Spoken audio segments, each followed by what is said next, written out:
Hey now, it's a Hey Now Howard podcast, the first and only fan podcast dedicated to the king of all media, Howard Stern, and all things related to the Stern Show.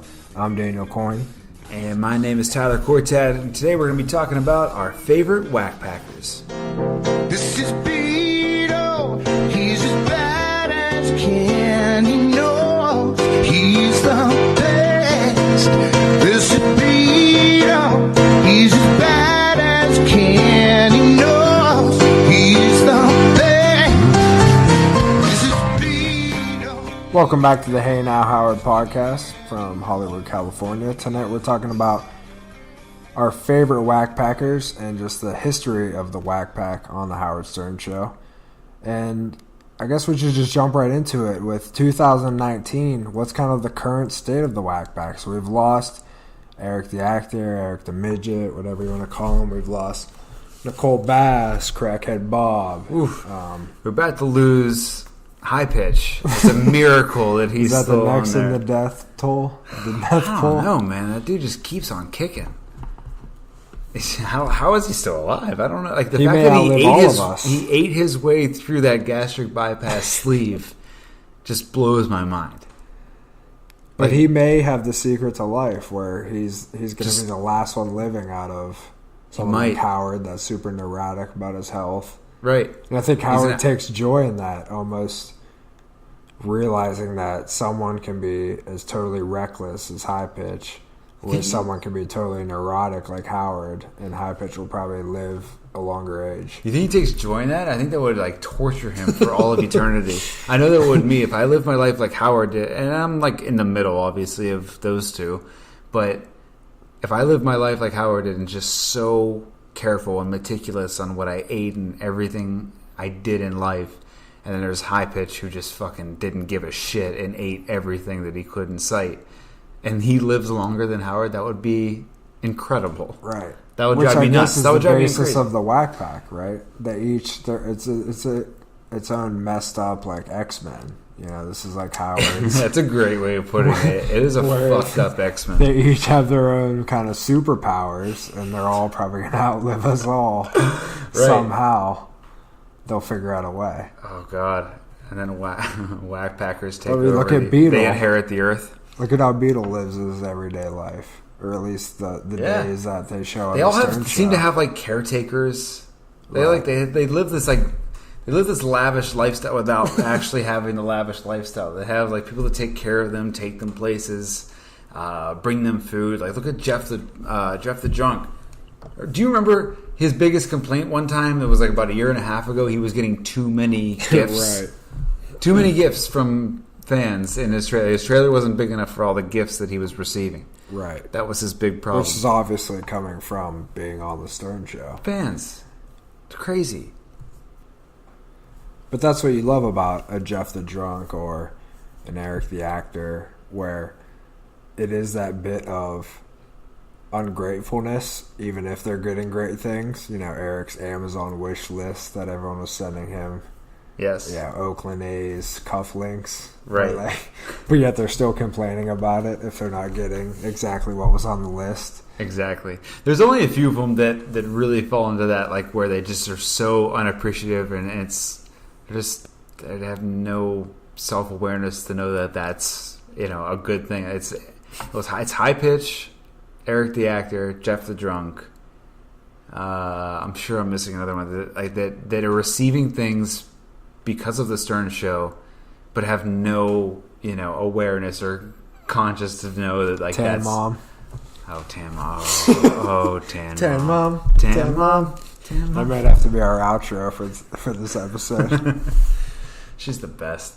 We're not sure if Tan Mom has trademarks on that hit song, but hopefully we can use it. I'm and sure not Adam get sued. Barta will hit us up. We'll let Adam know. Yeah. But I guess jumping off the Tan Mom topic, it's that total lack of awareness, but also the Stern Show elevating them to a level that they wouldn't be. But they also kind of take that as if they deserve it, or, you know, that is kind of like a given to them, not really realizing that it's through the Stern Show. Most of them, I mean, Tan Mom made headlines for whatever her Did daughter she? being I a honestly tanning don't bed. even remember Tan Mom prior to the Stern Show. There was some story that was like a nationwide story about a mother letting her like 6-year-old kid tan. Right. In a tanning bed. And was it really a But big I think story? that actually, yeah, I think a tan mom was the thing. This is back in the era where there was something mom for everything. There was like Octomom. Okay. Or some mom that made It was like Dance Moms was a show. She like boxed some. Remember, she was in a boxing match with like Yeah. one of the MILF moms or whatever. Sure. It took off a MTV show. Yeah. And I think Howard. I think she was one of the early. Howard grabbed onto her when she was still in the news, and obviously realized that he had, the next Elvis for the Stern Show. So. Yeah, She's awesome. I think she's her life, her shelf life has lasted a lot longer on the Stern Show than it has on you kidding me? CNN. She's incredible. And she's another example of a beautiful whackpacker. Totally unaware, but we love her. Yeah. And she's got a hit song now. Very much like Wendy. She's back one more time. I'm back one more time. One of my personal favorites is Wendy. I fucking love Wendy. Wendy is great. Wendy's been around for a long time. She's one of the elders now. I know. She looks terrible. since, If like, you the look at her like, 90s. hey, she needs to take care of herself. It's getting out of control. She looks awful. I think that's But- well documented. Yeah. That's been an issue. Just the fact that Howard can make any bit out of Wendy just by her saying yes. It's just the best. It cracks me up. That just puts her in my top 5 immediately. It's just an easy bit for Howard. It's like, Wendy, now did you take the Yes. duty outside of your underpants before you actually went into the store? Yes. And no matter what he asks, it's always yes. Who we haven't heard from in a while that I absolutely love is Gary the Conqueror. Love the Gary. retard. Gary. I love Gary. I miss him. Is he not the sweetest whackpacker? Human being. He's the sweetest human being, but the sweetest whackpacker. I love him so much. He's just so sweet. I don't know. He is. And like Makes my Howard, heart melt. I feel like Howard also does a good job of humanizing these guys and really, you really appreciate them. He's making an honest living for himself for years, working at Burger World or Burger something. Sure. Sounds like something off of like Toy Story or something. Doesn't even sound like a real thing. Right. Burger World, I think. But God bless him. He's made a hard living, and he pays taxes, and he just makes it work. And I think Howard does a good job of not disrespecting these guys when they come on too.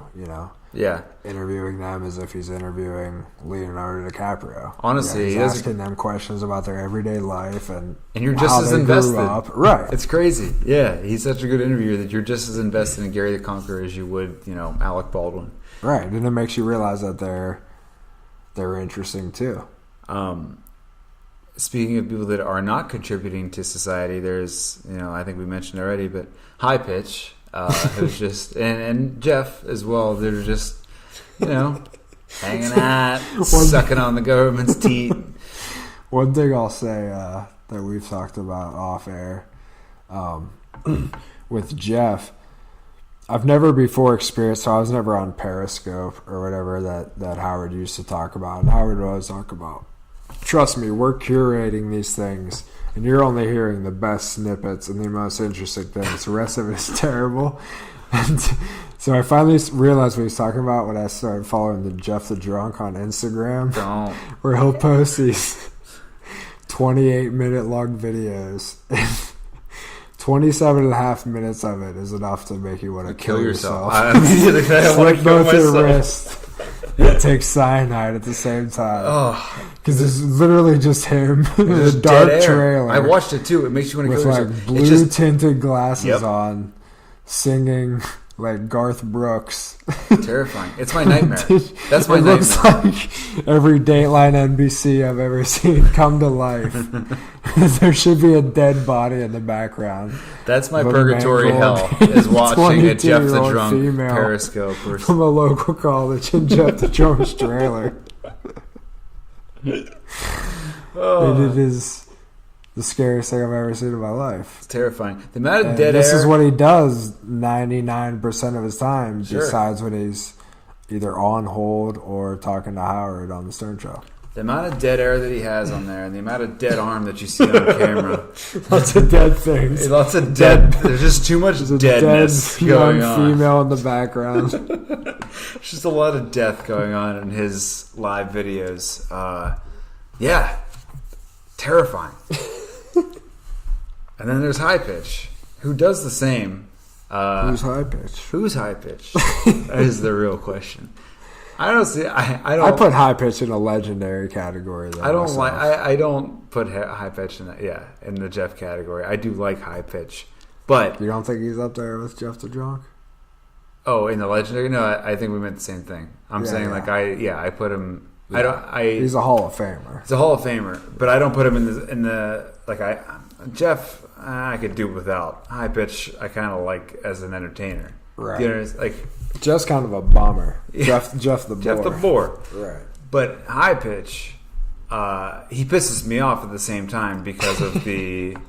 I can't stand the fact that he had taxpayers pay for this gastric bypass sleeve, and he just ate right through it, and then still denies that he did. Like, I just can't fathom that mentality. Oh, it drives me nuts.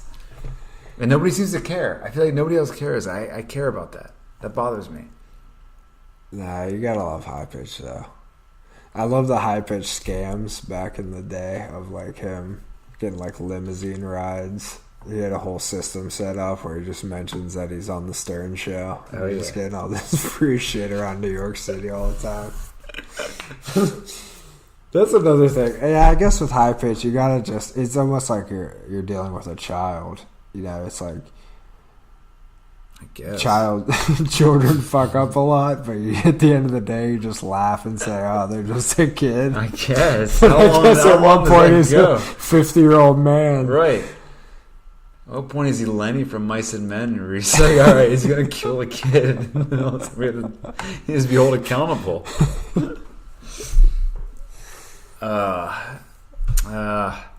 But high pitch is lovable, though. Don't you think? Yeah, not for me. But Howard. I love whenever Yeah, he was he like, he threat. Okay, I will say that he is lovable. I love whenever he threatens people to kill them, and they call him on it. Fucking brush. I'm gonna kill you. I'll slit your throat. He says, I'm gonna slit your throat. And then I love when they call him on the air. They call him out for it, and they're like, "High pitch, apologize." And he has like they made him apologize to everybody in the studio. and he was like, "Okay, Howard, I'm sorry. I'm sorry." Okay, Gary. And then he's like, "Okay, now say you're sorry to Gary." He's like, "Okay, Gary, I'm sorry." And he apologized. He's dull. Yeah, he's dull. He's dull. They made him apologize to every single person. They went like 15 deep. That was fun. That made me laugh. That's what I mean. He's like a child. Come on, you gotta laugh. So he kills someone. Yeah, right. He's threatened multiple times.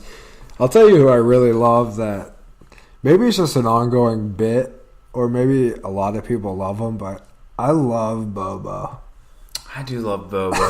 I fucking love Bobo. If you see him on Sternthology, if I just see his name pop up, I'm listening to that bit every single time. I don't even know. It's just maybe it's cracks me Fred in the up, back. man. I think it's just those guys riff. It's not even him. Well, I guess it definitely is him with his, again, complete lack of self-awareness Yes. and his speech impediment. And Fred riffing on him in the background, and it just comes together so good every time. And now Fred's got like that Roger or the Elmer Fudd. And it just works so well with just and then just he asks a terrible question, and then the bomb sounding in the background. It comes and you know he's gonna fuck up a question, and then he does, and then The Fred fact that he hits has them all some written song down. about how terrible Bobo is, That's the best. But and all the attention is how terrible he is, and it just makes it great for me every time. I love it. I love Bobo. I Every do love time he calls Bobo. in. Bobo is fantastic. Which do people think that, and that's just the bit? People, I think people Quick genuinely Bobo. disagree with us and hate Bobo. Right. Yeah, I think But is there's that the there's another majority half. that they act like, or is that part of the joke? I don't know. Good question. I do 'Cause think I there's think a he's strong. entertaining as I hell. think there's a strong amount of people that do not think he's funny and don't get the But joke. that's with and anyone on the Stern Show, though. I guess. Like, if But- they hear about this podcast, we're going to get lynched. Oh no, nobody's gonna listen to this. Don't worry. Nobody's gonna hear this. Besides our moms. But But you know what I mean. There's an element of the like, yeah, there's that element where if anybody comes out about the Stern Show, then they're like, you know, if these guys post on social, like Gary says, if I post something on social media, I just get lambasted. You know, you're a monkey, you're a gorilla. Lambasted? Is that a word? What is that? Lambasted? You I never never heard that. I heard that on Space Jam or something. Lambasted? What is that? I don't know what it is. No, but who was the guy that hosted they told the story about the guy posts the same picture as him posting with Gary, and his fans all said how great they look together, and then Gary's just all the comments about how he's a monkey and gorilla. The guy that hosts like America's Funniest Videos, like Modern Times. I don't know. Some schlub that hosts TV shows. No, I can't remember, but I know a bit you're talking about from the show because I do remember that. And he was like, But I feel like crushed. that's the temperature of the Stern Show fans, so True. you're gonna get clowned on. Right. Yeah, it's. I mean, you look it's at more, like Mehmet. You know, he's living in that world where if you're following the trolls, you'll drive yourself insane if you're in that world. Yeah, but he's definitely fucking asking for Which it. a lot of these whack packs. So let's roll that into what whack packers, drift off into that world. A lot of them get tangled up in that. You know, Bobo gets pissed off at fans making fake profiles on Twitter. Do you think that any of them really are? Well, Jeff is. Jeff is obsessed with trolls, quote unquote trolls. I think a lot of them get caught up in it. You do?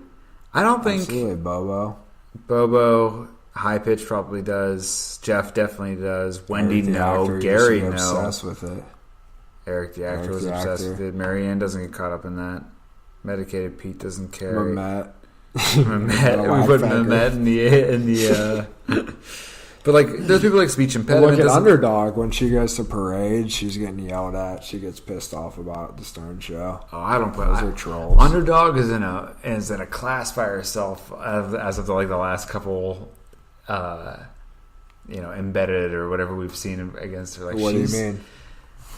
She's fucking crazy. She's awesome. How these other guys aren't? No, they're all normal, but Underdog is. No, she's just awesome. I don't know, talking about. I mean, she reminds me of like a Bigfoot as far as like their isolation from the world. You know what I mean? Right. She's just completely isolated, and Bigfoot's like isolated. At least High Pitch is like a little more. You know, he's in his social media, so he can interact with people.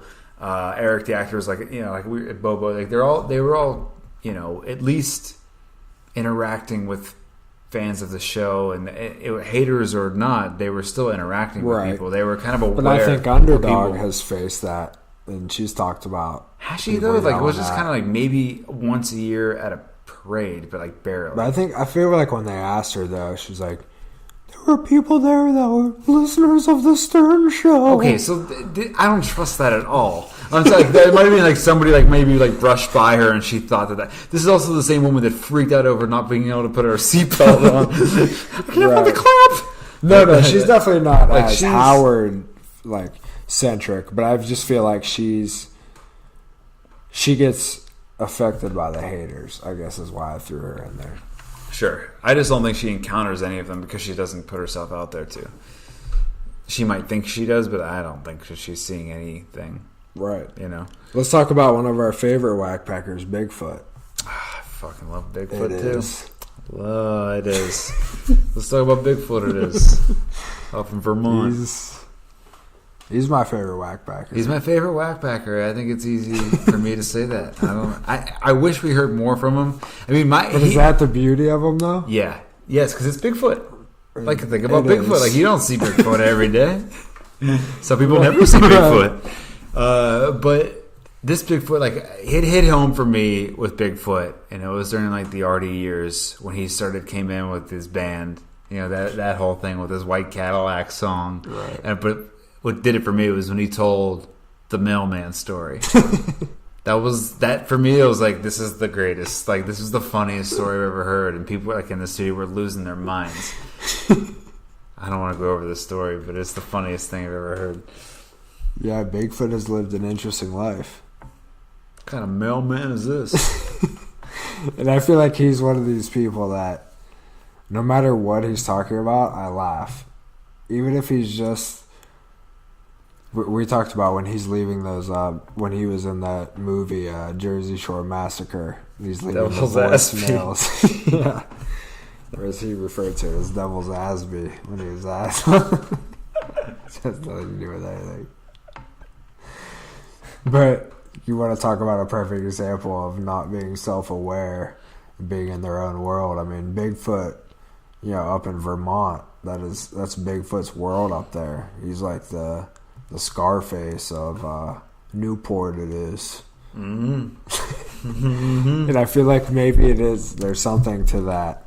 He's like a delicacy to the Stern Show where, like, Jeff the Drunk is online the entire time. Bobo, Marianne from Brooklyn. You're going to get the same thing every time. But every time that Bigfoot comes on, it's a different, beautiful story. Whether he's blowing the mailman or he's got squatters in his apartment that won't leave. One of them died. Or he's engaged to a transsexual. Or he's a rock star. Yeah. And every appearance has been an A+. Knocked it out of the park. And he had no intention of doing so. Exactly. And to that same fine delicacy, I will put the known king of the whack pack, Beetlejuice, who now is like maybe once a year, once every 2 years. Yeah, he's like from Beat. Beat's like that retired athlete. He's like the Michael Jordan. Right. Once a year, yeah, comes it's like, down he to comes court. around. Yeah, like we might have a little pictures. ceremony for him because, like, you got to honor the guy. Statue. Right, but we got to get up to the young guys now. Like, he's, Beat's a very honorable whackpacker Hall of Famer in the sense that, like, he's letting the young guys take their. He's stepping back. I'm sure he's very calculated. He's very calculated. He's smarter than you think. He planned all this out. He's very much smarter than you think. He's taking a step back, but no, it is like that for a lot of these, like, Beat and even Gary. Like, some of these guys, I mean, they're just getting older, and it's kind of harder, I'm sure, for the show to get a hold of them and to find bits for them, and you know what I mean. So I'm sure Beat falls into that, and that's sad. I mean, you do notice a little bit the last time Beat was in studio. I don't want to say he's slipping a little bit, but, like, he's not. I mean, he's definitely not the same. He's not as feisty, and he's kind of out there, man. Like, he's not getting it. He would get it a lot more before. Not to say that was a lie, but you know what I mean. He used to dress up like Don King. Yeah, he's not with it as much, as he was. Like, he just. I don't know, you can pretty much say anything to him. Yeah, you can say anything to him, and he just goes along with it, which is also entertaining, but. It's not. Never really calls in, like. Right. I mean, shit. I think the last time it's been a good year and a half, and I think there's something going on with, like, he lives down in the South with his mom, and yeah, he has, like, handlers though. I don't think they're exactly kosher with him being, like, a huge part of the show. I think there's something going on there, but it's sad. We may not have many Beat years left. Sure. But maybe that is, again, maybe that speaks towards why he's so great, is that we don't want that overexposure. It's like when George Takei comes on, it's like, if he comes on once a year, it's so great that you just... go nuts the next time he's on. I'll be the one to say though, like I could use George in the studio every day. I don't care. Right. I love. Oh, I mean, George. same with Beat. If he was in the studio every day, it'd be funny. But when you get him once a year, you don't want too much beat. Day, you don't want too much beat. Okay, here's a question: is Sour Shoes a whack packer? Absolutely, 100%. I agree. He's out of his fucking mind. He's out of his mind. He's out of his mind. It's like, but he's an idiot savant, as Howard likes to say. He's so good. He's talented. He's the most talented whack packer. Which it's so bizarre to me that so many industry people listen to the show, and I listen to a lot of them go on the wrap up show and talk to Gary and John about this too, about Sour Shoes, and they're like, why couldn't you guys do something with him? Why couldn't? And then and they try to explain it to, and these are like writers and producers that are asking them these questions, and it's like people are aware of Sour Shoes' talent, right? And he's still living it with his parents in the basement, making prank phone calls to whoever. Yeah. You know what I mean? It's crazy. You hear the stories about when he comes into the studio, and it's just like an absolute circus coming in. Yeah, going to the Got piano. like a tricycle. He's got toys set up. Swimming pool with himself. Sitting Indian style, playing with toys in the break room. So, I mean, I don't know if that flies on the set of SNL. It's like with Howard, you get a little bit of leeway being a total nut job, right? But and Howard's talked about that. You guys, you know how many requests we've had of people saying add him to the staff and just have him part of the regular shows. Trust me, we tried. Yeah. But we can't bottle that. It's like trying to catch lightning in a bottle. You can't. Like, you just gotta let it be. And they would try to call into him regularly, and they couldn't even get a hold of him. Right. Like He's come months at a time for disappearing, and then they thought maybe he tried to call Hillary Clinton one time. And the Fed showed up at his door, they said. That scared him off of the show for a couple months. Right.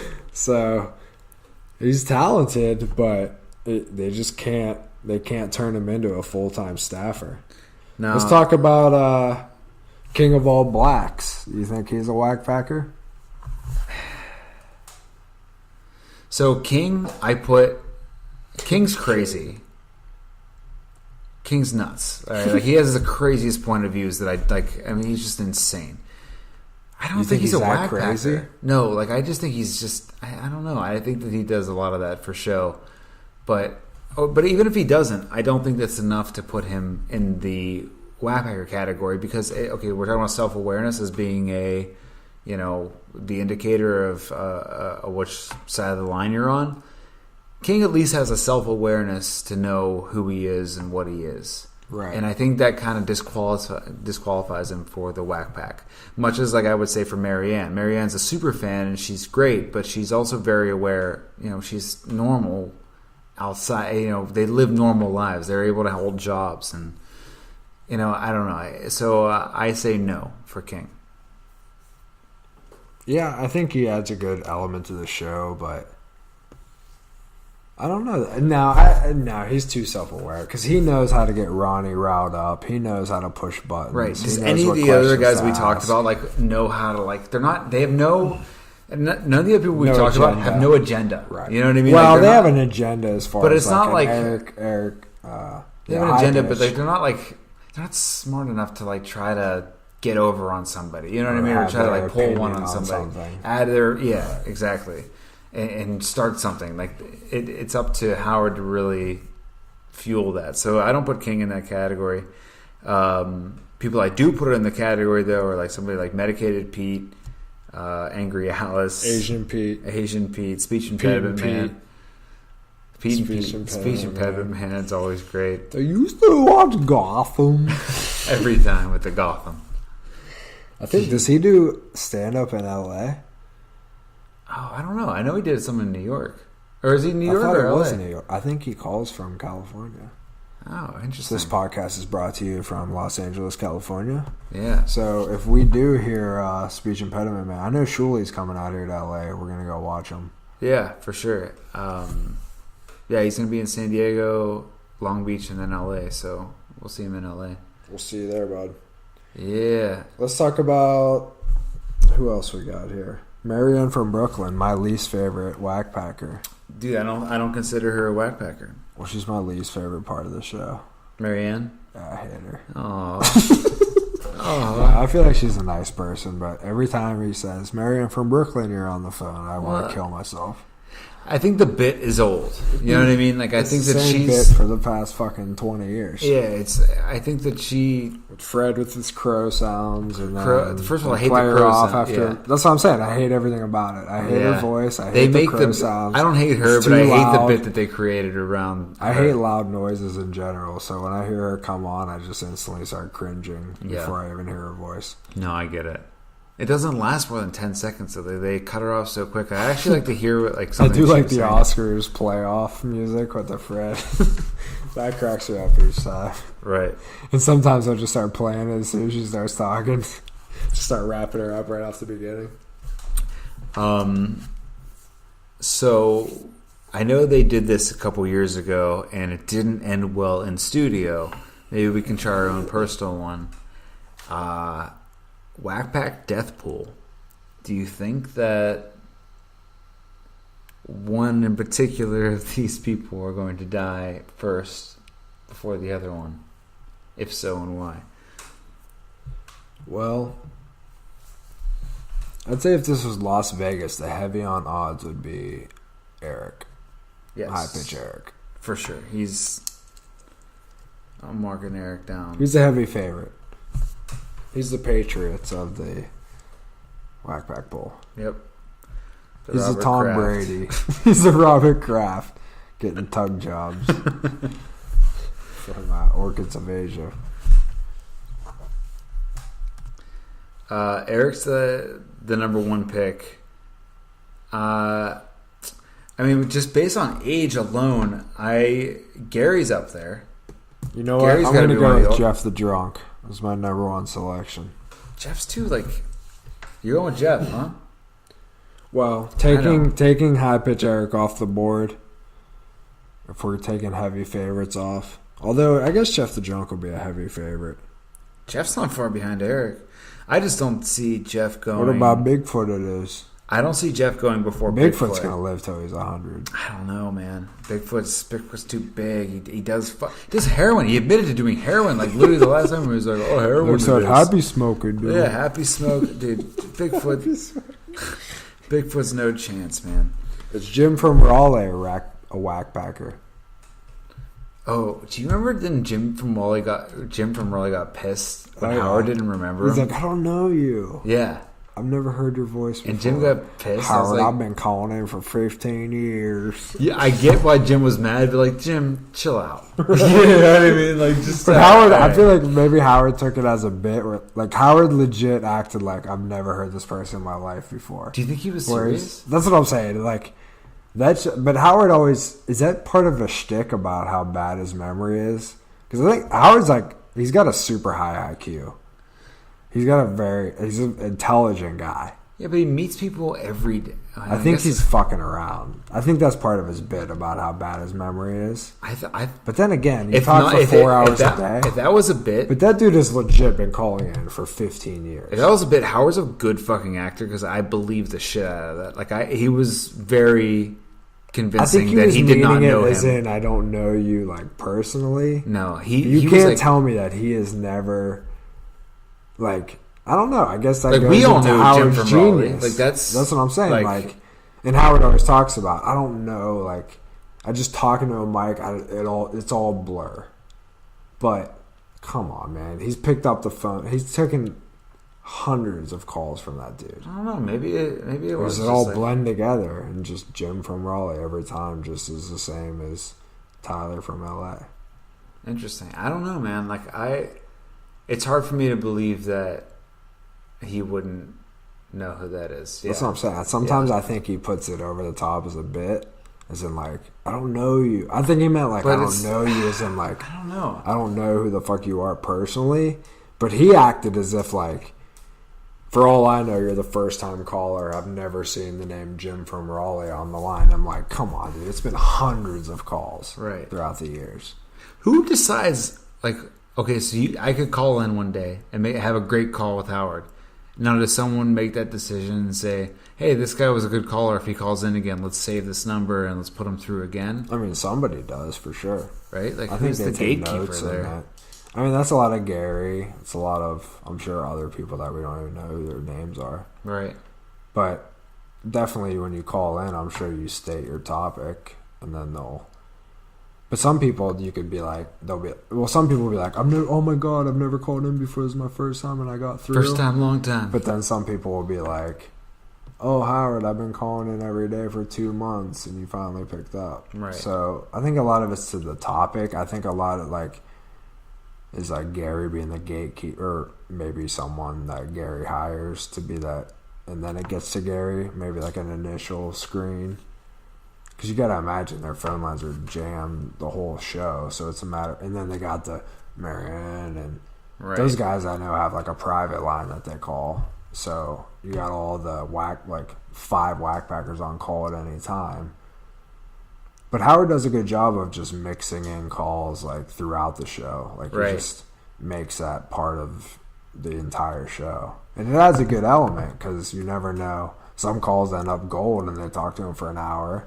Yeah. And I also love when Howard's like, shut the fuck up, next call. I love when he says, shut the fuck up. And then I love when he's just like, you know what, I'm glad you said that. Get off my phone. Right. Get off my phone. I fucking hate you. Yeah. I love when Howard gets that high yell. Right. I prank. You don't prank me, I prank. All right, so just to recap, you're saying Jeff is your number 1 pick. Oh, to die next? Yeah. I mean, if we're taking high pitch off the board, I'd still take. No. All right, high pitch is on the board. Why is high pitch off the board? I'm taking Jeff the Drunk. Yeah, high pitch is high pitch. No, I'm taking Gary. Gary's getting old, and we haven't heard from him in a while, and I just feel like his health is not as good, and he's a sweetheart of a man. I love Gary, and it's always the good ones, you know? It's the good ones. The good die young. And, you know, Bigfoot's out there doing heroin in Vermont it is, and he's going to live longer than Gary. That's fine. But Bigfoot's a good one. Bigfoot's my 2. He'd be a top high pitch is my 3. Pick. So I'm going Gary 1, Bigfoot 2, franchise high pitch quarterbacks. 3, Jeff 4. You really got to hit with your top picks. Yeah, and then Wendy 5. Oh, beat. Nah, beat. Some of these guys, like, they don't. I feel like if you live like Eric the Midget, Eric the actor. If you have a natural, unfortunate, deformity. That's going to put you back. Yeah. So some of these... High pitch doesn't. He's just fat. Yeah. These guys are just abnormal people. Bigfoot it is. High pitch is a big man. Beetle is not exactly the most natural, healthy person in the world. So we got some stiff competition. We're going to come down to the wire here. Well, are we going to close 2019? So here's what's the over-under on... Are we going to close? It's right now it's the beginning of March in 2019. Yeah. So what's the over-under on the amount of whack packers that will be lost in 2019? Okay. Over-under 1.5. Oh, I got to go over. Even 2 months in, I'll go over. So who do you think that'd be? Oh, fuck.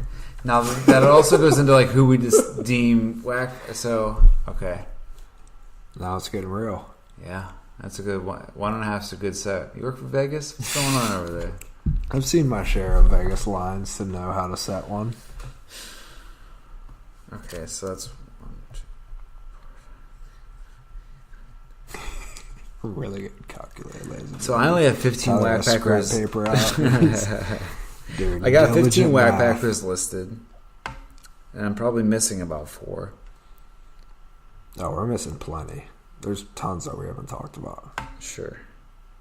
There's like Gay Ramon. There's like